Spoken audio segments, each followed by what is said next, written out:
Hello everyone, this is Surabhi. Welcome to study hacks. आज के जो प्यारे प्यारे करंट अफेयर्स हैं वो हम बड़े इंटरेस्टिंग वे से डिस्कस करेंगे। प्लीज़ मेरे साथ बने रहिएगा आप लोग। और जो चीज़ें हैं रिलेटेड टू करंट अफेयर्स उसकी रिवीजन करते रहिए। डे बाय डे की आप रिवीजन करेंगे फिर ये चीज़ें याद रहेंगी आपको, ऐसे आप भूल जाएंगे। ठीक है, तो जो आपने वीक में किया है उसको आपने संडे सैटरडे को एक टाइम टेबल बना लीजिएगा। ठीक है, उसके अकॉर्डिंग सैटरडे और संडे को आप लोग पिछला जो वीक में कर रखा है उसको रिवाइज कीजिए। ठीक है, रिवाइज करना बहुत ही ज़्यादा ज़रूरी है। ठीक है, revision is the key of success. Okay, आइए आज का हम डिस्कशन जो है वो स्टार्ट करते हैं। प्लीज़ मेरे साथ बने रहिएगा और लास्ट तक इसको ज़रूर देखिएगा। क्लियर? बहुत ही ज़्यादा इंपॉर्टेंट न्यूज़ है। एंटी हेल जो स्टॉर्म्स रहती हैं, ठीक है, मतलब एंटी हेल गन्स हैं ये। ठीक है, तो हेल स्टॉर्म्स को कैसे टैकल किया जा सके। हेल स्टॉर्म्स आप बोल सकते हैं जैसे आंधी तूफान, ओले, बर्फबारी रहती है, उसकी वजह से क्या रहती है। यहाँ पे आप पिक में देखिएगा, एक सेकेंड। ये जो हेल स्टॉर्म्स की वजह से कई बार फसलें खराब हो जाती हैं। ठीक है, यहाँ पे आप देख सकते हैं बर्फबारी की वजह से अभी फसल यहाँ पे बोई ही है, तो बर्फबारी की वजह से ये फसल ग्रो अप होने से पहले ही सारी बर्बाद हो गई। ठीक है, यहाँ पे इस पिक में भी आप देख सकते हैं किसान हैं। ठीक है, वो दिखा रहे हैं कि कैसे उनकी फसल जो है वो बर्बाद हुई है। तो इन सब चीज़ों को कैसे टैकल किया जा सके, सब चीज़ों को कैसे इसका निपटारा हो सके, कैसे कैसे सजेशंस है, क्या क्या ऐसे हम मेजर्स ले सकते हैं जिसके वजह से ये जो क्रॉप्स है ड्यूरिंग हेल स्टॉर्म बर्बाद ना हो, उसके बारे में बात हो रही है। ठीक है, यहाँ पे इस पिक में आप देखिए ये एंटी हेल गन्स हैं। ये क्या काम करेंगी, पहले तो आपको एक और चीज़ बता दूँ कि हेल स्टॉर्म्स होते क्या हैं। जैसे आप देखते हैं ना, वाटर वेपर का जो रहता है प्रोसीजर, वेपोराइजेशन का प्रोसीजर रहता है, उसकी वजह से क्या होता है कि बादल बनते हैं, क्लाउड्स फॉर्मेशन होता है। ठीक है, वेपोराइजेशंस के थ्रू। तो जो ठंडी हवाएं रहती हैं वो हमेशा नीचे रह जाती हैं। ठीक है, तो जो गर्म हवाएं रहती हैं वो ऊपर की ओर चली जाती है। आप वेपराइजेशंस में भी ये देखते होंगे। ठीक है, तो उसके बाद क्या होता है, जैसे ये यहाँ पे जो वाटर है ये सर्कुलेट होता रहता है। कई बार जो क्लाउड्स रहते हैं ना, ठीक है, तो वो क्या करते हैं, हैंडल नहीं कर पाते इन सब चीज़ों को। तो वो जो पानी है जो इकट्ठा हो जाता है यहाँ पे, ये बर्फ़ की फॉर्म में आपको दिखेगा।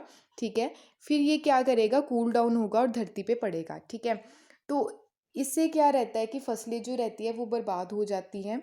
तो इस चीज़ को कैसे रोकना है ये अब हम इसको डिस्कस करेंगे। ठीक है, यहाँ पे देखिए अब हॉर्टिकल्चरिस्ट जो हैं उनके द्वारा काफ़ी ज़्यादा फेस किया जाता है जो क्रॉप डैमेज हो जाती है, क्रॉप फसल जो बर्बाद हो जाती है ड्यू टू हेल स्टॉर्म की वजह से।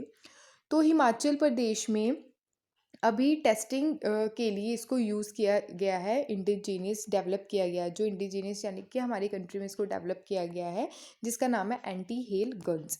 एंटी हेल गन्स है, ठीक है, खेतों में इसको सेटअप कर दिया जाता है। ये क्या करती है, ये जो रहते हैं आपके ओले वगैरह रहते हैं उसको क्या करेगी, बनने से पहले ही ये रोक देगी उसको। ठीक है, ये बनने नहीं देगी, ओले जो बनते हैं ना उसको बनने ही नहीं देगी। इससे क्या रहता है, इसमें से क्या कौन सी गैस निकलेगी जिसके कारण जो ऑक्सीजन जो हवा के कांटेक्ट में वो गैस आएगी जो ये सब चीज़ों को रोकेगी। अभी हम देखते हैं इसमें इंडिजीनियसली जो डेवलप की गई है ये गन किसके द्वारा की गई है, पहले तो ये आपको क्लियर होना चाहिए। वो आईआईटी बॉम्बे के द्वारा की गई है, doctor Y S Parmar university of horticulture के द्वारा and forestry at Nauni Solan. ठीक है, एंटी जो हेल गन्स हैं ये एक तरह की क्या है, मशीन है। ये क्या मतलब जनरेट क्या करेगी, ये शॉक वेव्स जनरेट करेगी। शॉक वेव्स क्या रहेंगी, ये फैलेगी, हवा में फैलेगी। ठीक है, जो डिस्टर्ब ग्रोथ जो है हेल स्टोन्स की क्लाउड्स में उसको रोकने का काम करेगी। ये जो गन है, gun is fired by feeding explosive mixture देखने को मिलेगा, यानी कि जो गैस है वो कौन सी निकलती है इसमें से, वो है एसिटाइलिन गैस है। ठीक है, एसिटाइलिन गैस जो है वो एयर के कॉन्टैक्ट में आएगी लोअर चैम्बर। ठीक है, जो लोअर जो रहेगा, ठीक है, जो जैसे ये ऊपर जो क्लाउड्स के नीचे जो सरफेस रहता है, ठीक है, वहाँ पे जो एयर का कांटेक्ट रहेगा वहाँ उस कांटेक्ट में ये आएगी लोअर चैम्बर और रिलीज़ करेगी शॉक वेव्स, ठीक है। जो वेव्स रहेंगी वो ट्रैवल करेगी faster than speed of sound, sound की स्पीड से भी ज़्यादा ये क्या करेंगी, शॉक वेव्स ये ट्रैवल करेंगी और प्रोड्यूस करेंगी सुपरसोनिक एयरक्राफ्ट, ठीक है। Produce by sorry supersonic aircraft के द्वारा ये प्रोड्यूस की गई है, ठीक है। शॉक वेव जो है ये क्या करती है, वाटर जो ड्रॉपलेट है उसको रोकने का काम करती है, जो क्लाउड में से आपको देखने को मिलते हैं। इस पिक में आप देखिए, ये जो ड्रॉपलेट्स जो हैं क्लाउड से निकल के आ रहे हैं, इसको क्या करेगी, इसको रोकने का ही काम करेगी। उसके अलावा टर्निंग इनटू हेलस्टोन्स जो है उसको भी रोकेगी। फॉल सिंपली जो होगा, रेन ड्रॉप्स फॉलिंग देखने को मिलेगा, बजाय जो ओले पड़ते हैं उससे। आई होप आपको ये चीज़ें क्लियर हुई होंगी। ये भी आप यहाँ से इस पिक में आपको ज़्यादा क्लैरिटी हो रही होगी, ठीक है। यहाँ से शॉक वेव्स निकलेंगी, सुपर जो शॉक वेव्स हैं, ठीक है, यहाँ पे हवा के कांटेक्ट में आएगी और इसको, ये जो ओले बनते हैं इसको रोकने का काम करेगी, ठीक है। आई होप आपको ये सारी चीज़ें क्लियर हुई होंगी। अगर हम हिमाचल प्रदेश की बात करेंगे, सोलन में इसको सेटअप किया गया है। सोलन जो है वो हिमाचल प्रदेश का एरिया है। हिमाचल प्रदेश को जो जो राज्य या यूनियन टेरिटरी टच करती है उसको भी एक बार निहाल लीजिएगा। हिमाचल प्रदेश के साथ Uttarakhand, union territory Ladakh, Jammu and Kashmir union territory, Punjab and Haryana, Uttar Pradesh Himachal Pradesh को टच नहीं करता है, ठीक है। आई होप आपको ये सारी चीज़ें क्लियर हुई होंगी। नेक्स्ट चलते हैं, काफ़ी इंपॉर्टेंट है ये, बच्चों से रिलेटेड न्यूज़ है, early intervention centres. Early intervention centres क्या रहते हैं, जैसे बच्चे हैं, छोटी एज है अभी उनकी, ठीक है, तो आने वाले टाइम में बहुत सारी दिक्कतें हो सकती हैं। उन दिक्कतों को कैसे कंट्रोल किया जा सके रिलेटेड, जैसे डिसेबिलिटी हो जाती है, मतलब सुनना या देख ना पाना, ये सारी चीज़ें, इन सब चीज़ों को फ्यूचर में कैसे टैकल करना है, ये बच्चों को इस इंटरवेंशन सेंटर के थ्रू क्या समझाया जाएगा, ठीक है। तो गाइड किया जाएगा बच्चों को। Recently he ministry of social justice जो है एंड एम्पावर, कौन है इसके मिनिस्टर, आप प्लीज़ कमेंट बॉक्स में बताइएगा, ठीक है। इनके द्वारा लॉन्च किया गया है 14 cross disability early intervention centre across the country, ठीक है। हमारी कंट्री में 14 डिसेबिलिटी अर्ली इंटरवेंशन सेंटर्स को सेटअप किया जाएगा ऑल ओवर कंट्री में, जो सपोर्ट प्रोवाइड करवाएगा जो इन्फेंट बच्चे हैं, इन्फेंट मतलब अभी छोटे से बच्चे हैं, अभी जन्म हुआ है, ठीक है, एंड यंग चिल्ड्रंस जो हैं, काफ़ी रिस्क देखने को मिलता है बच्चों में डिसेबिलिटी का, उसको कैसे कंट्रोल करना है इन्फेंट एंड यंग चिल्ड्रन में। सर्विस जो प्रोवाइड करवाई जाएगी at this centre will included, ठीक है, स्क्रीनिंग की जाएगी बच्चों की, रेफर किया जाएगा, अप्रोप्रिएट रिहेबिलिटेशन केयर देखने को मिलेगी, स्पीच थेरेपी होगी, ऑक्यूपेशनल थेरेपी, व्यावसायिक चिकित्सा देखने को मिलेगी, पेरेंटियल जो है काउंसिलिंग, मत यानी कि पेरेंट्स की काउंसिलिंग होगी, कैसे बच्चों को अगर कोई प्रॉब्लम आ रही है लाइफ में उसको कैसे समझाना है बच्चों को कि वो कैसे टैकल कर सके इस प्रॉब्लम को, ट्रेनिंग दी जाएगी, ठीक है, एंड फिर काउंसलिंग होगी प्रॉपर बच्चों की और पेरेंट्स की। ये जो सेंटर है स्पेशली फोकस करेगा जैसे स्कूल रीडनेस है। सिनेरियो अगर देखें 2011 के सेंसस के अकॉर्डिंग देखें तो हमारी कंट्री में मोर देन 20 लाख चिल्ड्रन जो है वो डिसेबिलिटी के शिकार हैं, अगर एज ग्रुप को काउंट करें 0 to 6 ईयर्स तक, ठीक है। 0 to 6 ईयर के जो बच्चे हैं वो डिसबिलिटी से क्या है, डिसेबिलिटी के शिकार है 20 लाख चिल्ड्रन, ठीक है, मोर देन बात हो रही है। अगर देखें इसमें क्या क्या डिसेबिलिटी पाई जाती है, जैसे विजुअल यानी कि देख ना पाना, सुन ना पाना, लोकोमोटर डिसेबिलिटी, बोल ना पाना, ठीक है, तो ये सारी डिसेबिलिटी देखने को मिलती है। अगर देखिए अराउंड 7% जो हैं चिल्ड्रन वो एज ग्रुप के हैं जो सफ़र कर रही हैं सम डिसेबिलिटी, ठीक है। ये सारी चीज़ें बहुत ही ज़्यादा इंपॉर्टेंट हैं। यहाँ पे आप देख सकते हैं जो टैकल कैसे करना है, जैसे आप इस पिक में देख सकते हैं बच्चा जो है छोटी एज का ही है, ठीक है, डिसेबिलिटी का शिकार है ये। जॉइंट इनिशिएटिव जो रहेगा हेल्थ मिनिस्ट्री का रहेगा, सोशल जस्टिस डिपार्टमेंट का रहेगा, डिस्ट्रिक्ट अर्ली इंटरवेंशन सेंटर्स भी बनाए जाएंगे एवरी डिस्ट्रिक्ट हॉस्पिटल में। फर्स्ट पॉइंट जो है स्क्रीनिंग का, वो बच्चों की जो एज रहेगी स्क्रीनिंग के लिए 0 to 6 एज ग्रुप तक के बच्चे रहेंगे। स्क्रीनिंग जो कवर की जाएगी वो 30 सिलेक्ट हेल्थ कंडीशंस देखी जाएंगी, स्क्रीनिंग जो रहेगी बच्चों की डेवलपमेंट से रिलेटेड, डिसेबिलिटी जो है उसको कैसे कंट्रोल करना है, सजेशन दिए जाएंगे कि कैसे मैनेज किया जा सके, कैसी चीज़ें सुटेबल रहेगी, और सपोर्ट करेंगे हायर लेवल जो मेडिकल इंटरवेंशन है उसको। ठीक है, आई होप आपको ये सारी चीज़ें क्लियर हुई होंगी। अगर बात करें एक्सपेक्टेड राइज, अगर देखें नंबर का, जो नंबर ऑफ सच चिल्ड्रन हैं जो एक्सपेक्टेड जो इंक्रीज़ हुए हैं, जैसे right of person disability act जो है 2016 के तहत अगर बोला जाए, increase the number of disability 21 from 7। 0 to 6 years की अगर बात करें, काफ़ी क्रिटिकल फेज रहता है। अगर बच्चों के बच्चों की हेल्थ के बारे में अगर बात करें, 0 to 6 ईयर के बच्चे जो हैं उनमें काफ़ी क्रिटिकल फेज रहता है इन सब चीज़ों का, कि ऐसी बीमारी होने के चांसेस होते हैं। अर्ली चाइल्डहुड की अगर बात करें तो 0 to 6 year most critical phase है ब्रेन डेवलपमेंट का। ठीक है, छोटा बच्चा जो रहता है उसका जो ब्रेन डेवलप हो रहा होता है 0 to 6 ईयर्स तक हो रहा होता है। इसलिए जो बच्चों को फ़ोन आज पकड़ाए जाते हैं पेरेंट्स के द्वारा, अगर बच्चा रो रहा है तो फ़ोन पकड़ा दिया, तो उसका उस टाइम ब्रेन क्या हो रहा होता है, डेवलप हो रहा होता है, तो सीधा इम्पैक्ट उसके ब्रेन पे पड़ता है।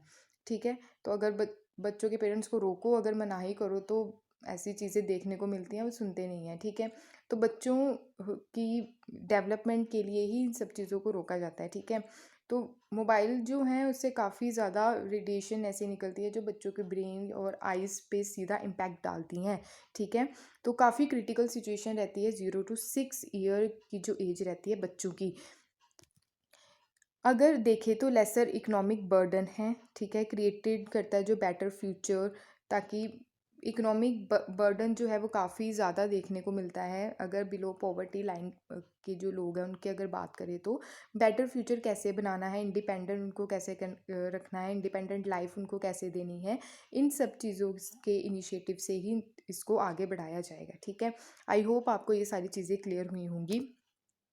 नेक्स्ट चलते हैं, सिक्योरिटी का पॉइंट ऑफ व्यू है, यानी कि हमारी डिफेंस से रिलेटेड न्यूज़ है। क्या न्यूज़ है ये हम देख लेते हैं।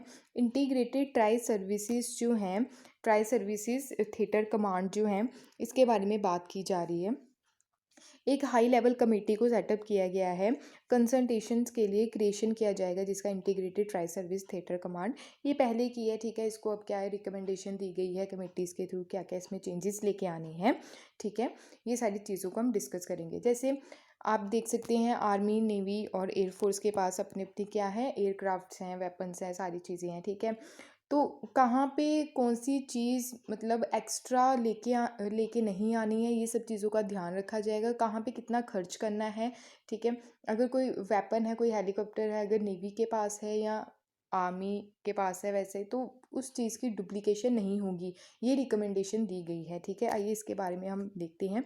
कमेटी ने क्या किया गया है, कमेटी के द्वारा एग्जामाइन किया गया है जितने भी इश्यूज़ हैं रिलेटेड टू, आप बोल सकते हैं creation to send cabinet committee को, ये सारी चीज़ें सेंड की गई हैं एग्जामाइन करके। इसमें क्या बोला गया है कि जो रिसोर्सेज को कैसे यूज़ करना है, डिफेंस में पैसे को यूज़ करना कैसे है, तो ये एग्जामिन किया जाएगा किसके द्वारा, कमेटी के द्वारा। अब कमेटी कौन सी है ये भी हम देख लेते हैं। कमेटी बहुत ज़्यादा इंपॉर्टेंट है। ठीक है, एग्जाम में क्वेश्चन बना भी है कि डिफेंस रिफॉर्म के लिए कौन सी कमेटी को सेटअप किया गया है, वो कमेटी है सखेतकर कमेटी। 2015 में इसको सेटअप किया गया। ठीक है, इसको याद रखिएगा। रिकमेंड किया गया इनके द्वारा 3 इंटीग्रेटेड थिएटर कमांड। पहली कमांड जो है नॉर्दर्न फॉर चाइना बॉर्डर के लिए, वेस्टर्न फॉर पाकिस्तान बॉर्डर के लिए, and southern for maritime rule के लिए। ये 3 कमांड्स जो हैं, थिएटर कमांड्स को रिकमेंड किया गया किसके द्वारा, सकेतकर कमेटी के द्वारा, जो फाउंड की गई थी 2015 में। ठीक है, इनके द्वारा क्या बोला गया, जैसे इशू को कैसे टैकल करना है, कैसे जो इश्यूज हैं रिलेटेड टू डिफेंस से रिलेटेड, जो वेपन्स या हेलीकॉप्टर या कोई भी इक्विपमेंट से रिलेटेड जो इश्यूज है उसको कैसे टैकल करके चलना है, बेसिकली इसमें ये एग्जामिन किया गया है। ठीक है, कैसे जो एक्सपेक्ट है, लाइक ब्रिंगिंग पैरामिलिट्री फोर्सेस की अगर हम बात करें तो पैरामिलिट्री फोर्सेस के अंदर भी कई ऐसी चीज़ें हैं जो यूज़ की जा सकती हैं या यूज़ की जा रही हैं। ये जो पैरामिलिट्री फोर्सेस है, इसके अगर हम बात करें तो पैरामिलिट्री फोर्सेस किसके अंडर आती है, कौन सी मिनिस्ट्री के अंडर आती है, ये होम मिनिस्ट्री के अंडर आती है। ये वन डे एग्ज़ाम में पूछा जा सकता है, ठीक है। जैसे आर्मी जीडी एग्ज़ाम हो गया, ठीक है, इन सब एग्ज़ाम्स में पूछा जा सकता है, या फिर जैसे नेवी एसएसआर के एग्ज़ाम्स रहते हैं, डिफेंस से रिलेटेड कोई भी एग्ज़ाम है उसमें पूछा जा सकता है, ठीक है। अगर पैरामिलिट्री फोर्सेस को भी इसके अंडर ले आए तो और भी बेनिफिट आपको देखने को मिल सकता है, ठीक है, किसमें, डिफेंस के पॉइंट ऑफ व्यू से, इन सिक्योरिटी के पॉइंट ऑफ व्यू से, ठीक है। प्रपोज किया गया जैसे एयर डिफेंस कमांड जो है, एयर डिफेंस कमांड के लिए क्या प्रपोज किया गया कि जो प्लान्स है इंटीग्रेटेड, जो एयर एसेट्स है, आर्म फोर्सेस हैं, तीनों फोर्सेस को साथ में लेकर चला जाएगा, आर्मी, नेवी और एयरफोर्स। मैरीटाइम थिएटर कमांड के लिए रिकमेंड जो किया गया कि प्लान जो है ऑल एसेट्स, जो चीज़ें हैं, जितने भी एसेट्स हैं नेवी के, कोस्ट गार्ड के, as well as coastal formation के, चाहे वो आर्मी हो, एयरफोर्स हो, ठीक है, एक वन अम्ब्रेला, जैसे वन अम्ब्रेला स्कीम रहती है ना, उसी तरह ही ये सारी चीज़ें यूज़ की जाएंगी, जितने भी एसेट्स रहेंगे तीनों के। अगर लैंड यानी कि आर्मी, नॉर्दर्न कमांड या वेस्टर्न कमांड की अगर बात करें तो इसमें convert to 5 theatre commands convert की गई हैं आर्मी के लिए। इंटीग्रेटेड थिएटर कमांड क्या है, यूनिफाइड कमांड है 3 सर्विसेज के लिए अंडर अ सिंगल कमांडर। इसके कोई अलग अलग कमांडर नहीं रहेंगे, ओनली सिंगल कमांडर रहेंगे, जैसे सीडीएस है, ठीक है। सीडीएस जो है विपिन रावत हैं, ठीक है। सीडीएस की फुल फॉर्म क्या होती है प्लीज़ बताइएगा, ठीक है। सीडीएस की full form combined defence service नहीं है, पहले तो ये बता दूँ, ठीक है। चलो मैं बता ही देती हूँ, chief of defence staff, CDS की जो फुल फॉर्म है चीफ ऑफ डिफेंस स्टाफ, जो आज के टाइम में कौन है, जनरल विपिन रावत हैं, ठीक है। फॉर जोग्राफिकल थिएटर या एरिया की बात करें तो स्ट्रैटेजिक एंड सिक्योरिटी कंसर्न के पॉइंट ऑफ व्यू से भी इसको देखा जाएगा, ठीक है, सिक्योरिटी और स्ट्रैटेजी के पॉइंट ऑफ व्यू से। Commander of such a force, ठीक है, will be able to bear resources होंगे फॉर आर्मी, एयरफोर्स और नेवी के लिए, जो सीमलेस एफिशिएंसी देखने को मिलेगी। इंटीग्रेटेड थिएटर कमांड जो है will not be answerable to individual service, ठीक है, इंडिविजुअल जो सर्विस है आंसरेबल नहीं होगी ये इंटीग्रेटेड थिएटर कमांड जो है। और साथ ही इंटीग्रेशन एंड ज्वाइंटलेस 3 फोर्सेस, इसमें क्या रहेगा, डुप्लीकेशन नहीं देखने को मिलेगा। स्टार्टिंग में मैंने आपसे यही डिस्कस किया था कि रिसोर्सेज का डुप्लीकेशन नहीं देखने को मिलेगा, यानी कि अगर नेवी के पास वो वेपन है या आप देख सकते हैं एयरक्राफ्ट है, वैसा ही उसका डुप्लीकेट नहीं बनाया जाएगा, उसी रिसोर्सेज को एयरफोर्स के लिए भी यूज़ किया जा सकेगा और आर्मी के लिए भी, ये सारी चीज़ें हैं, ठीक है। रिसोर्सेज जो अवेलेबल रहेंगे अंडर ईच सर्विस वो अवेलेबल होंगे, ठीक है, अदर सर्विसेज टू, ठीक है। ये सारी चीज़ें आप लोगों को याद रखनी है, बहुत ज़्यादा इंपॉर्टेंट है, और ये कमेटी तो ज़रूर याद रखिएगा। नेक्स्ट काफ़ी इंपॉर्टेंट न्यूज़ है, नेशनल मैरीटाइम हेरिटेज कॉम्प्लेक्स। यहाँ पे आप देख सकते हैं ऐसा कॉम्प्लेक्स बनाने की बात हो रही है, कहाँ पे, गुजरात, लोथल एरिया में। काफ़ी ज़्यादा इंपॉर्टेंट है लोथल एरिया। नेशनल मैरीटाइम जो हेरिटेज कॉम्प्लेक्स है, ministry of culture and ministry of port, shipping and waterways के द्वारा एक मेमोरेंडम ऑफ अंडरस्टैंडिंग यानी कि एमओयू साइन किया गया है। मेमोरेंडम ऑफ अंडरस्टैंडिंग मतलब एक एग्रीमेंट साइन हुआ है, एक रहता है मेमोरेंडा ऑफ अंडरस्टैंडिंग मतलब काफ़ी ज़्यादा एग्रीमेंट साइन हुए हैं, ठीक है। ये सब चीज़ों को आपको एनालाइज करना और ध्यान रखना है, ठीक है। नेक्स्ट है कॉरपोरेशन इन डेवलपमेंट जो है नेशनल मैरीटाइम हेरिटेज कॉम्प्लेक्स का, क्या किया जाएगा, इसको डेवलप किया जाएगा कहाँ पे, लोथल, गुजरात में। पहले तो इसकी लोकेशन हम देख लेते हैं। यहाँ पे आप देख सकते हैं, एक सेकेंड, हाँ ये गुजरात, ठीक है। यहाँ पे एक सेकेंड, हाँ ये देखो, यहाँ पे जो एरिया है लोथल, यहाँ पे इसको सेटअप किया जाएगा, गुजरात वाला एरिया, ठीक है। तो इसमें क्या रहेगा, जो नेशनल मैरीटाइम हेरिटेज कॉम्प्लेक्स है ये डेवलप होगा कहाँ पे, लोथल रीजन ऑफ गुजरात में। डेवलप जो है as a international tourist destination के पॉइंट ऑफ व्यू से इसको डेवलप किया जा रहा है, यानी कि टूरिस्ट आपको यहाँ पे ज़्यादा देखने को मिलेगा अगर हम इसको इस कॉम्प्लेक्स को क्या करेंगे, सेटअप करेंगे। ये काफ़ी यूनिक फीचर है नेशनल मैरीटाइम हेरिटेज कॉम्प्लेक्स का। रिक्रिएशन किया जाएगा जो एंशियंट सिटी है लोथल, ठीक है, इंडस वैली सिविलाइजेशन के पॉइंट ऑफ व्यू से भी बहुत ज़्यादा इंपॉर्टेंट है ये, ठीक है। ये one of the prominent cities में से एक है जो एंशियंट इंडस वैली सिविलाइजेशन की थी। लोथल जो है one of the southern most city है ये इंडस वैली सिविलाइजेशन की, जो कहाँ पे लोकेटेड है, गुजरात में है। कंस्ट्रक्ट इसको कब किया गया, यानी कि बनाया कब गया था इस सिटी को, 2400 BCE में बनाया गया, जो बिफोर क्राइस्ट एरा का जो टाइम रहता है, ठीक है। अकॉर्डिंग टू अगर आर्कोलॉजिकल सर्वे ऑफ इंडिया के अगर हम बात करें तो लोथल जो है वर्ल्ड अर्लीस्ट नॉक डॉक है, ठीक है। डॉक मतलब सबसे पुराना डॉक यार्ड आप बोल सकते हैं। ये कनेक्ट किसको करता था, कौन सी सिटी को, जो एंशियंट थी साबरमती रिवर से जो ट्रेड रूट देखने को मिलता था between Harappa cities in Sindh and peninsula of Saurashtra. Saurashtra की अगर बात करें, ये इस एरिया गुजरात के इस एरिया को सौराष्ट्र के नाम से जाना जाता था। यहाँ पे आप देख सकते हैं गल्फ ऑफ खंबात और गल्फ ऑफ कच्छ, ठीक है, ये अरेबियन सी, ये चीज़ों को आप याद रखिएगा। ये जो है लोथल जो है ये क्या करता था, मैरीटाइम रूट देखने को मिलता था यहाँ तक सौराष्ट्र का जो जितना भी था, ठीक है। लोथल साइट जो है इसको नॉमिनेट किया गया United Nation Educational Scientific and Cultural Organization है, यानी कि हम जिसको यूनेस्को के नाम से जानते हैं, वर्ल्ड हेरिटेज साइट में इसको क्या किया गया, लिस्ट ऑन किया गया, ठीक है। आई होप आपको ये सारी चीज़ें क्लियर हुई होंगी। कहाँ पे ये कॉम्प्लेक्स बनने जा रहा है इसका प्लीज़ ध्यान रखिएगा। ये मैप में आप देख सकते हैं, ये लोकेशन है लोथल की, ठीक है, ये गुजरात वाला एरिया। नेक्स्ट है जसप्रीत बुमराह के बारे में बात हो रही है, ठीक है। ये कौन है, इंडियन क्रिकेटर हैं। वन प्लस के द्वारा इनको वन प्लस का ब्रांड एम्बेसडर घोषित किया गया है, ठीक है। पार्टनरशिप आपको देखने को मिलेगी जो नेवर सेटल फिलोसफी है, ठीक है, उसकी आप इसको याद रखिएगा, ठीक है, जसप्रीत बुमराह। नेक्स्ट है ऑटोबायोग्राफी जो है किसकी, विल, ऑटोबायोग्राफी विल, ये किसकी है, एक्टर हैं, ये कहाँ के एक्टर हैं, अमेरिकन एक्टर हैं जिनका नाम है विल स्मिथ।